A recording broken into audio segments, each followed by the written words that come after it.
শহীদ শরীফ ওসমান হাদির হত্যার বিচার দাবি করে সামাজিক যোগাযোগ মাধ্যমে আবেগঘন একটি স্ট্যাটাস দিয়েছেন তার স্ত্রী রাবেয়া ইসলাম শম্পা। বুধবার দুপুর 2:40 দেয়া এই ফেসবুক পোস্টে তিনি প্রশ্ন তুলেছেন, ওসমান হাদির হত্যার বিচার কি আদৌ হবে? একই সঙ্গে তিনি বিস্ময় প্রকাশ করে জানতে চান, ইনকিলাব মঞ্চ কেন এখনো কোনো কর্মসূচির ডাক দিচ্ছে না। স্ট্যাটাসে রাবেয়া ইসলাম শম্পা লিখেন, বিচার হবে না, এই শব্দটা মাথায় আনা যাবে না। বিচার হতেই হবে, যে কোনো মূল্যে। বিচার না হলে ওসমান হাদিরা, বিপ্লবী বীরেরা আর জন্মাবে না। তবে তিনি প্রশ্ন তুলেন, এত সময় লাগছে কেন? কেন সবকিছু সহজভাবে এগোচ্ছে না? নিজের লেখায় তিনি ওসমান হাদির বক্তব্যের একটি অংশ তুলে ধরেন, যেখানে রবীন্দ্রনাথ ঠাকুরের উদ্ধৃত দিয়ে হাদি বলেছিলেন, সহজ করে বলতে আমায় সহজে, সহজ কথা যায় না বলা সহজে।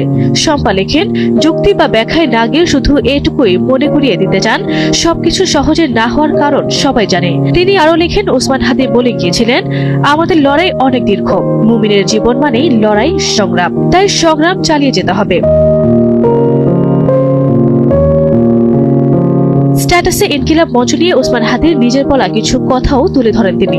সেখানে হাদি বলেছিলেন, আমার প্রথম সন্তান ইনকিলাব, দ্বিতীয় সন্তান ফিরনাস। ওরা নিঃস্বার্থভাবে আমার সঙ্গে লেগে থাকে, আমার দায়িত্ব ওদের ভবিষ্যৎ গড়ে দেওয়া। শম্পা প্রশ্ন রাখেন, যারা ওসমান হাদিকে ভালোবাসেন তার জন্য কাঁদেন, তারা কি একবার ভেবে দেখেছেন ইনকিলাব মঞ্চের সেই ভাই বোনদের মানসিক অবস্থা এখন কেমন?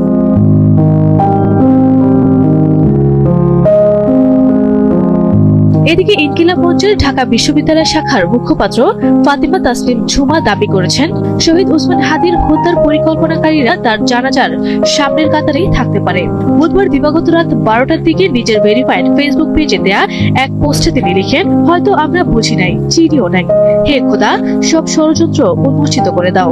একই পোস্টের মন্তব্যে ঝুমা জানান, মামলার চার্জশিটে শুধু 2 জনকে সরাসরি সম্পৃক্ত দেখানো হয়েছে।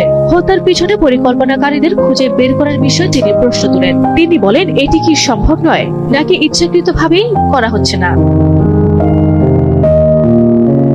ত্রয়োদশ জাতীয় সংসদের নির্বাচন ও গণভোটের তফসিল ঘোষণার পরদিন 12ই ডিসেম্বর রাজধানীর বিজয়নগরে সন্ত্রাসীদের গুলিতে গুরুতর আহত হন ওসমান হাদি। চিকিৎসাধীন অবস্থায় 18ই ডিসেম্বর সিঙ্গাপুরে তার মৃত্যু হয়। এ ঘটনায় মামলা হলেও এখনো মূল অভিযুক্তরা অধরা। বিচার প্রক্রিয়ার গতি নিয়ে এখন প্রশ্ন তুলছে পরিবার ও সহযোদ্ধারা।